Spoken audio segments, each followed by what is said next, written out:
Assalamualaikum warahmatullahi wabarakatuh. Sahabat-sahabat radiografer yang baik hatinya, doa saya dengan penuh keikhlasan, mudah-mudahan Anda beserta keluarga senantiasa dalam kebaikan, kesehatan, kemakmuran, kesejahteraan, keberlimpahan, dan tidak lupa dalam kebahagiaan. Mudah-mudahan Anda senantiasa dalam rahmat Tuhan Yang Maha Kuasa, Allah Subhanahu wa Ta'ala.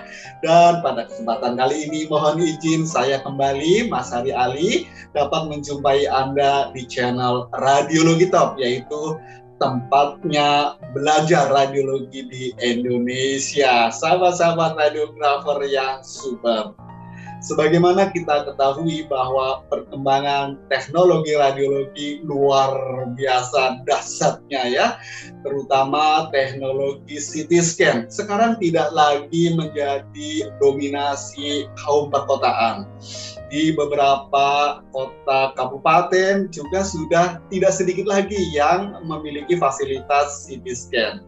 Sebagai tenaga radiografer yang profesional, maka dituntut tidak sekedar harus menguasai teknik pemeriksaannya, tetapi juga sedikit banyak harus mengetahui dan memahami hasil dari pemeriksaan itu sendiri untuk menentukan apakah yang sudah kita kerjakan sudah memenuhi kriteria gambaran ataukah masih ada perlu tindakan lain supaya lebih komplit dan dapat menegakkan diagnosa.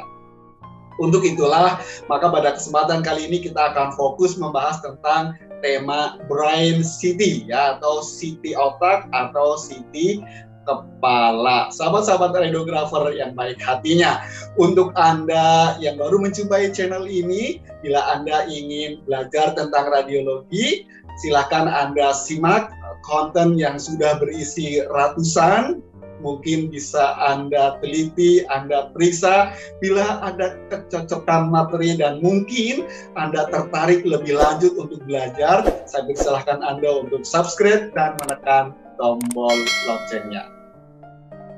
Sahabat-sahabat radiografer yang baik hatinya, tanpa berpanjang lebar, baiklah mari kita langsung simak saja materi mengenai brain CT.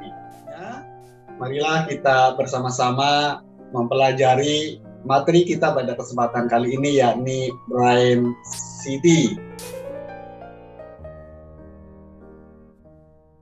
Apakah brain CT itu?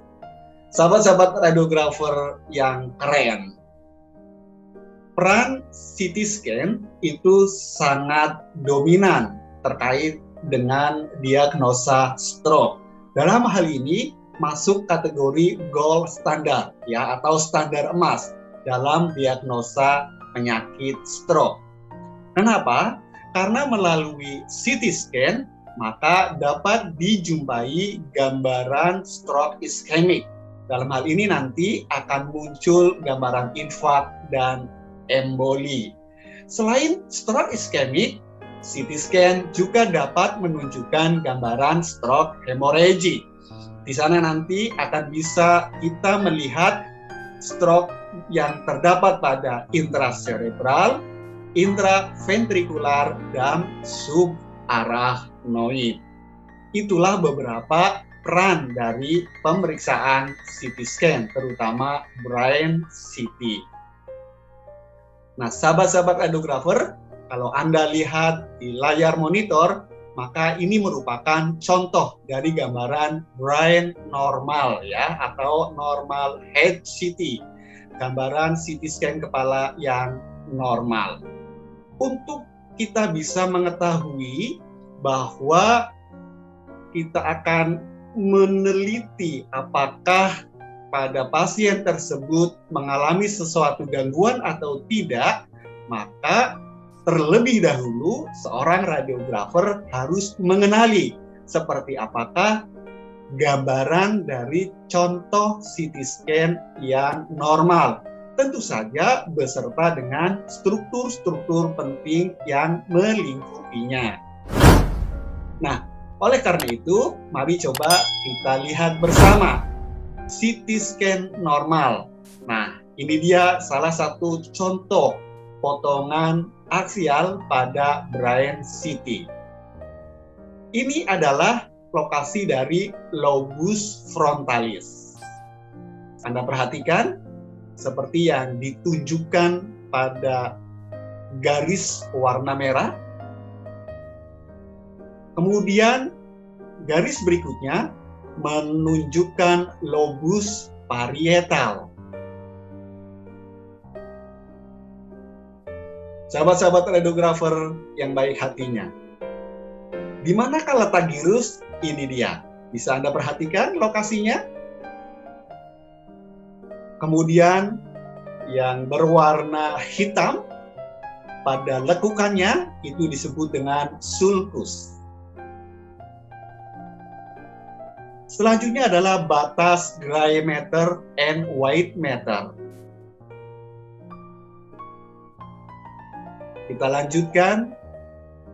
Ada sebuah gambaran dari potongan aksial brain, kemudian dilingkari. Anda tahu, ini merupakan lobus frontalis. Lalu lingkaran berikutnya adalah lobus parietal. Posisinya ada di samping. Kemudian, yang bagian belakang adalah lobus occipital. Sahabat-sahabat saya, radiografer-radiografer yang super. Kita lanjutkan. Yang berikutnya adalah ventricle lateral.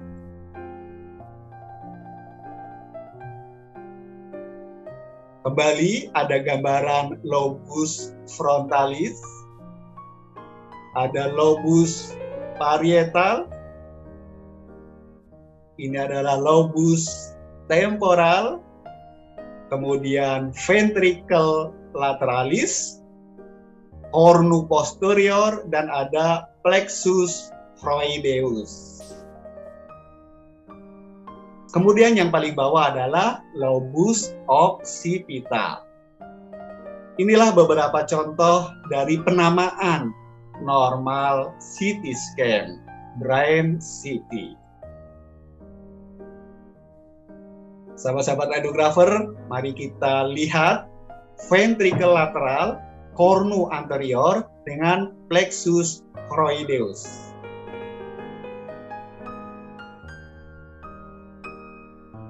Nah, gambaran pada garis yang kedua disebut septum pellucidum. Nah, adapun lingkaran yang muncul pada gambaran di layar monitor Anda adalah basal ganglia. Bagaimana dengan lingkaran yang kedua pada gambar yang ada di monitor? Ini adalah talamus.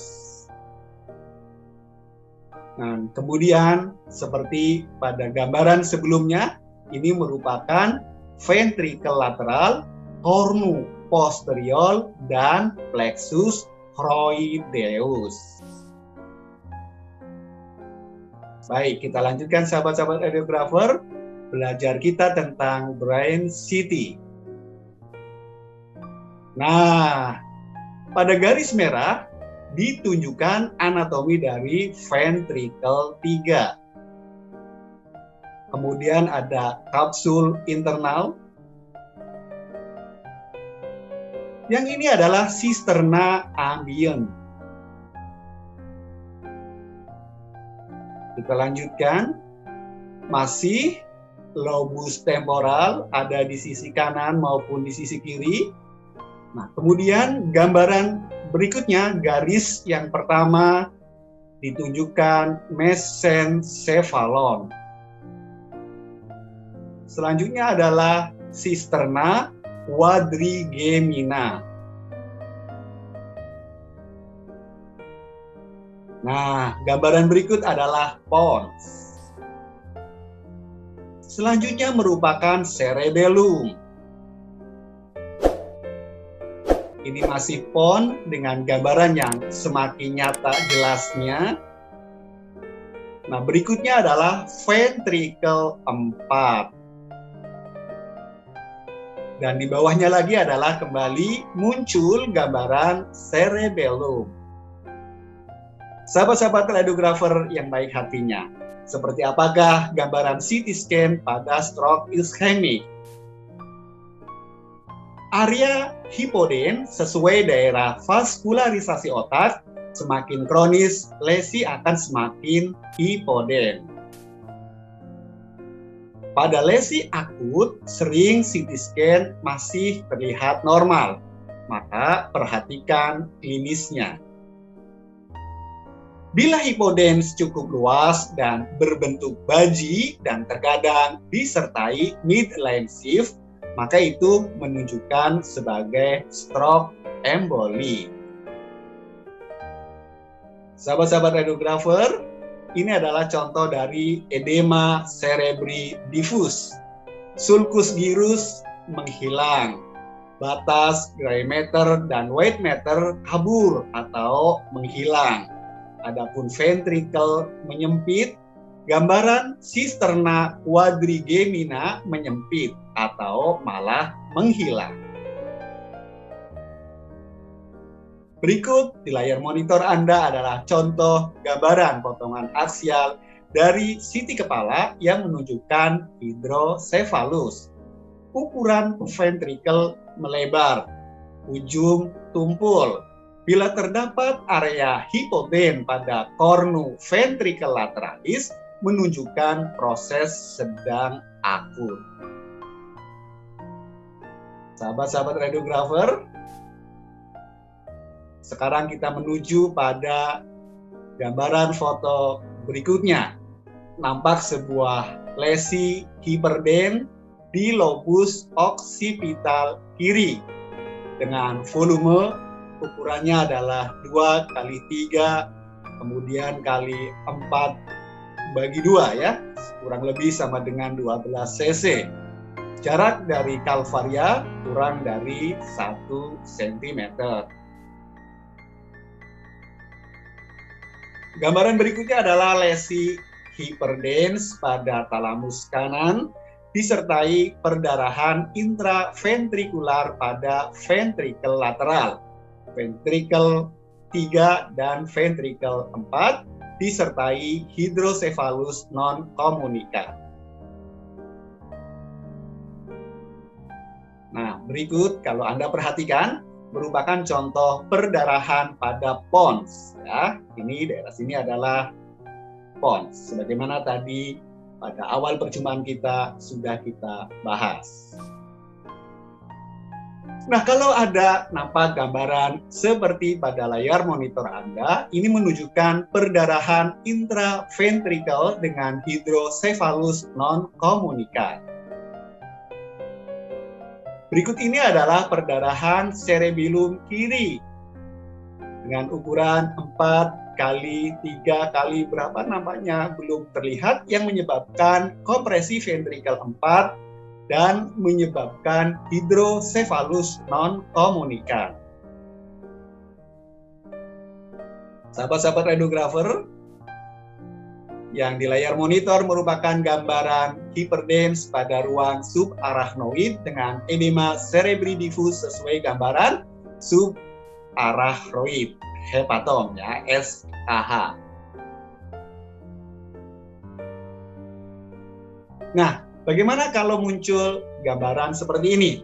Ini adalah perdarahan subarachnoid akibat ruptur aneurisma pada arteri communicating anterior.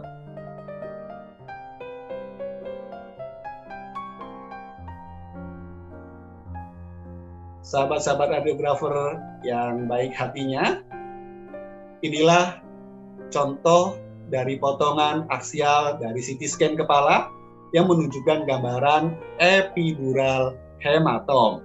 Bentuknya adalah biconvex atau lentiselular epidural hepatoma. Nah, Anda bisa melihat seperti pada layar monitor yang ditujukan dengan tanda panah ya. Jadi bentuknya biconvex, ini menunjukkan epidural hematom. Nah, sekarang adalah contoh gambaran CT scan subarachnoid hemorrhagic.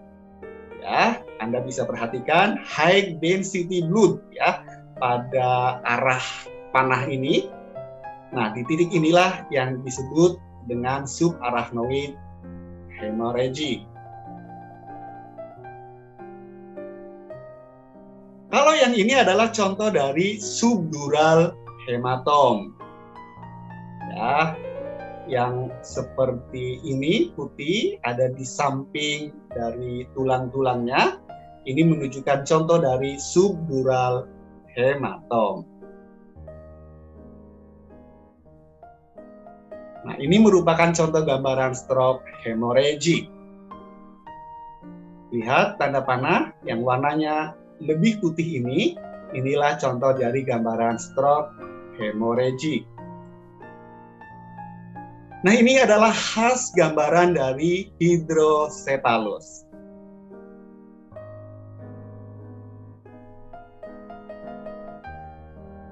Nah, adapun gambaran yang demikian merupakan multiple enhancing mass, ya, jadi intrakranial tumor. Ini merupakan gambaran tumor, ya. Berikutnya adalah meningioma. Ya, pada saat pemeriksaan CT scan, potongan aksial post kontras CT. Jadi diperlihatkan semakin jelas setelah diberi bahan kontras. Demikianlah sahabat-sahabat sekalian pemaparan brain CT pada kasus stroke. Sahabat-sahabat saya yang baik hatinya, mungkin masih belum memadai beberapa contoh gambaran dari brain CT pada kesempatan kali ini, tetapi paling tidak inilah awalan kita belajar mengenai brain CT pada subtema tentang stroke. Contoh-contoh gambarnya agar kita mengenali sehingga kita akan lebih cepat berkoordinasi dengan dokter radiologi agar foto segera dibuat ekspertisinya yang itu kemudian kita serahkan kepada klinisi. Sekali lagi, apa yang saya sampaikan ini sebagai pengetahuan, pengenalan dasar agar kita mengetahui seperti apakah gambaran dari CT scan dengan diagnosa stroke. Sahabat-sahabat radiografer yang baik hatinya, mudah-mudahan pembelajaran yang singkat ini mampu menambah kemampuan Anda, kompetensi Anda dalam pemeriksaan CT scan brain, ya, terutama pada kasus stroke. Dan nanti kita akan terus belajar radiologi kepada sahabat-sahabat bila merasakan apa yang sudah dipaparkan memiliki manfaat, tidak perlu segan, silahkan Anda subscribe dan menekan tombol loncengnya. Bahkan agar kemanfaatan dari channel ini bisa dirasakan oleh banyak pihak, silahkan Anda perkenalkan, Anda share, Anda bagikan link dari channel ini. Mudah-mudahan akan membuat semangat saya dalam memproduksi konten dari channel ini yang lebih berbobot. Terima kasih atas perhatian sahabat sekalian. Salam sehat untuk Anda. Assalamualaikum warahmatullahi wabarakatuh.